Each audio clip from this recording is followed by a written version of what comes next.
Hello दोस्तों, स्वागत है आप सबका मेरे चैनल कंचन की रसोई में। आज मैं आप लोगों के लिए बहुत ही टेस्टी और एकदम हटके रेसिपी लेकर आई हूँ। तो आज मैं आप लोगों के लिए एक ऐसे अचार की रेसिपी लेकर आई हूँ जिसका स्वाद आप लोगों को तीखी, मीठी, चटपटी, नमकीन मतलब जितने जो टेस्ट होते हैं ना वो सारे ही आपको एक ही अचार में मिलेंगे। और यहाँ तक कि खट्टी भी आपको इसी अचार में मिलेंगे। ये अचार बहुत ही टेस्टी बन के तैयार होता है और इस अचार को आप रोटी, पराठे, पूड़ी या किसी भी कचौड़ी के साथ आप खा सकते हैं। तो यहाँ पे देखिए मैंने इसे कैसे बनाया है। तो क्या आप इसका नाम जानते हैं? तो इसे जो लोग जानते हैं कमेंट्स में लिख के ज़रूर भेजिएगा। तो चलिए, जो नहीं जानते हैं मैं उन्हें बता दूं कि ये है कनौदा और ये बहुत ही फ़ायदेमंद होता है। इसकी आप चटनी, अचार मतलब तीखी अचार, मीठी अचार बना के खा सकते हैं और इसे चटनी में या सब्ज़ी वगैरह में डालने में अच्छा टेस्ट आता है। और ये स्वाद में एकदम खट्टा होता है और बहुत ही ज़्यादा फ़ायदेमंद होता है। मैंने सुना है कि ये स्किन और हेयर के लिए बहुत ही फ़ायदेमंद होता है। आप लोग इसके कितने बेनिफिट जानते हैं मुझे ज़रूर बताइएगा। और देखिए यहाँ पे कनौदे को ना मैंने बहुत ही बढ़िया तरीके से धो लिया है। हमारे तरफ तो इसे कनौदा कहते हैं। आप लोग इसे किस नाम से जानते हैं कमेंट्स में ज़रूर लिखिएगा।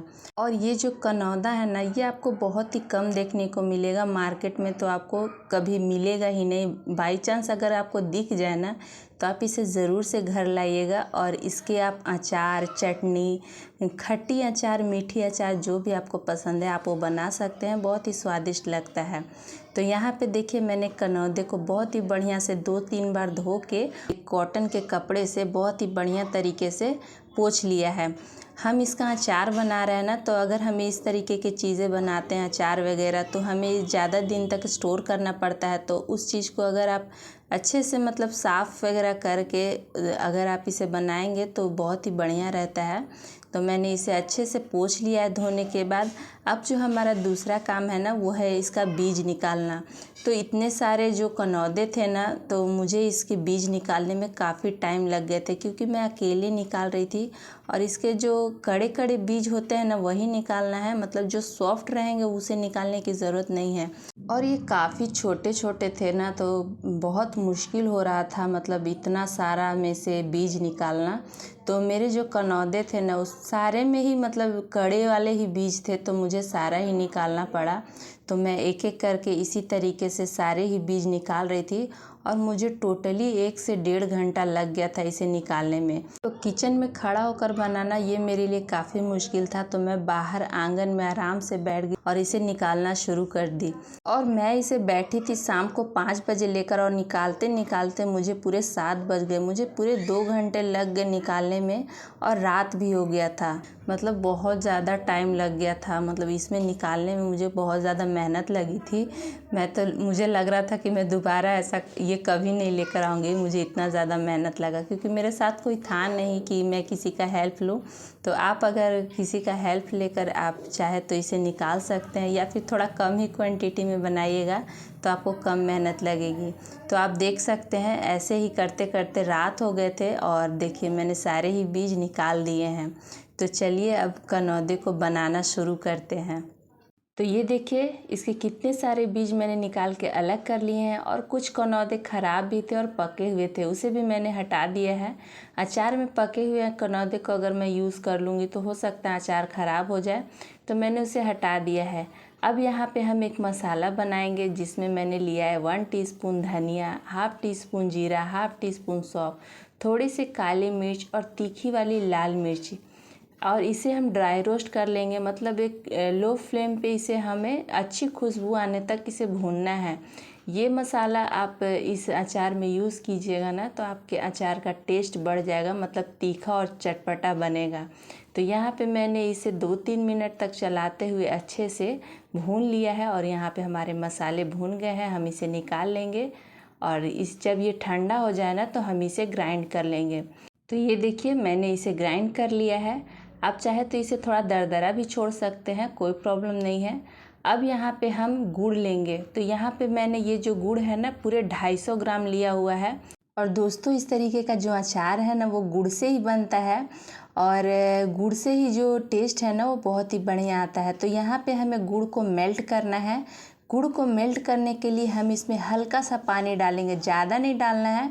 मैंने बहुत ही कम पानी डाला है, इतना डालना है ना कि बस गुड़ जो है ना वो मेल्ट हो जाए।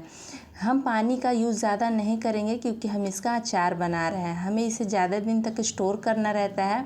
तो यहाँ पे गुड़ को मेल्ट करने में मुझे टोटली 10 मिनट लग गए थे। बस मुझे इसे मेल्ट ही करना है और कुछ नहीं, ताकि मैं इसे छान के डालूँ। ये जो गुड़ है ना वो देसी गुड़ है, तो देसी गुड़ जो होता है ना उसमें बहुत सारे रेशे होते हैं गन्ने के, जो हमें छान के डालना पड़ता है। और ये जो कनौदे हैं ना, ये मुझे किसी ने दिया है, तो मुझे नहीं पता कि इसकी क्वांटिटी कितनी है। तो अगर मैं अपने अंदाजे से बता दूं तो ये 300 ग्राम से थोड़ा ज़्यादा ही होगा, 400 ग्राम के करीब, हाफ़ केजी से कम होगा। तो अंदाज़ा मेरा इतना ही है, जिसमें मैंने 250 ग्राम गुड़ डाला है। अब यहाँ पे हम दूसरी कढ़ाई गरम करेंगे और इसमें मैं डाल रही हूँ 2 टेबलस्पून सरसों का तेल।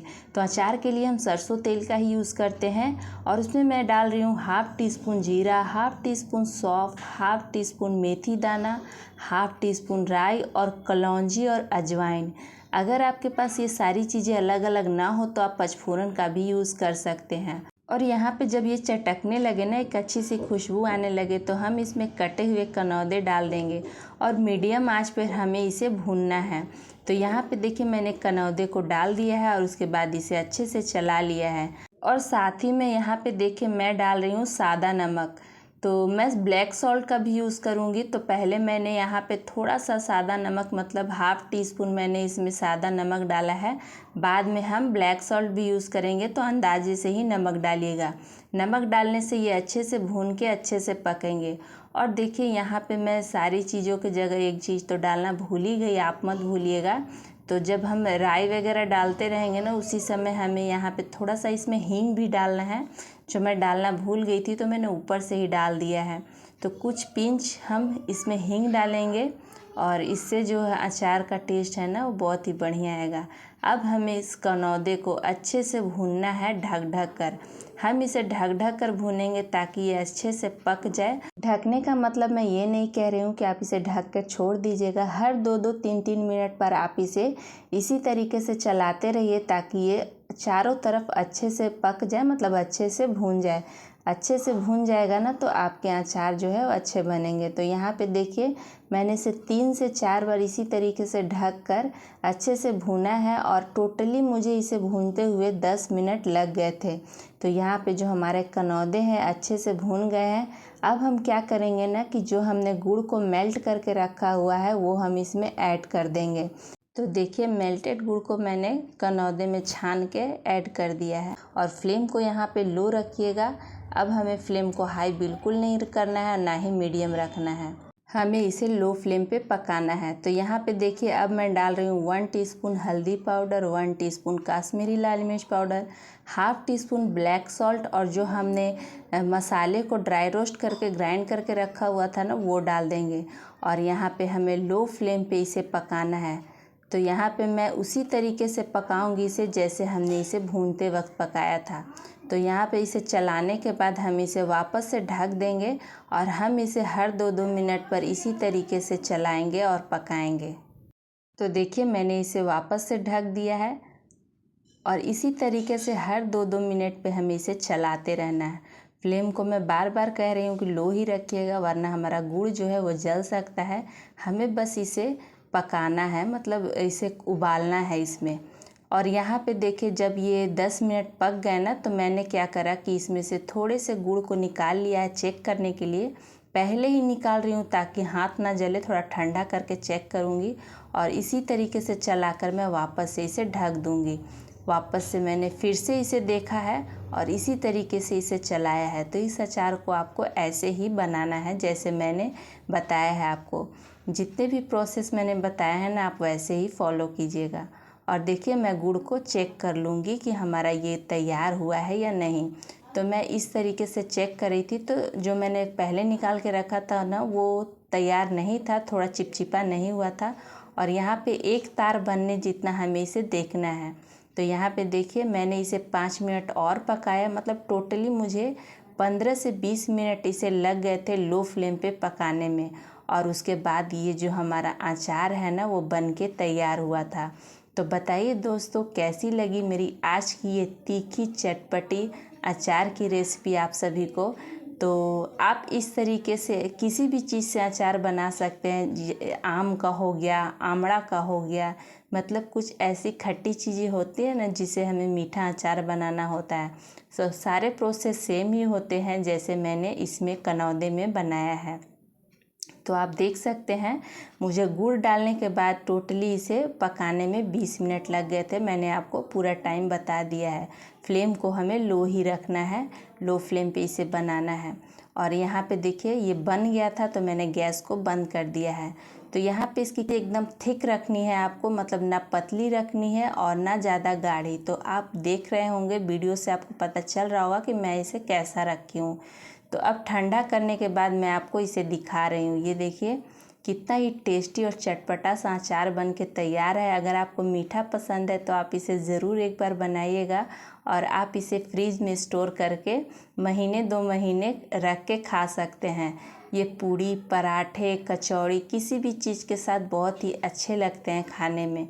तो दोस्तों कैसी लगी मेरी आज की ये रेसिपी आप सभी को? अगर अच्छी लगी हो तो लाइक और शेयर ज़रूर कीजिएगा। अगर आपने मेरे चैनल को अभी तक सब्सक्राइब नहीं किया है तो सब्सक्राइब कर लीजिए दोस्तों। मैं ऐसे ही रेसिपी के साथ आप लोगों से मिलती रहूँगी। तब तक के लिए मेरी वीडियो को लाइक कीजिए, शेयर कीजिए और कमेंट्स करना भी मत भूलिएगा। मुझे आप लोगों के कमेंट्स पढ़ना बहुत ही अच्छा लगता है। तो मिलती हूँ दोस्तों आप लोगों से फिर एक नई रेसिपी के साथ। तब तक के लिए thanks for watching my video. Bye bye, take care.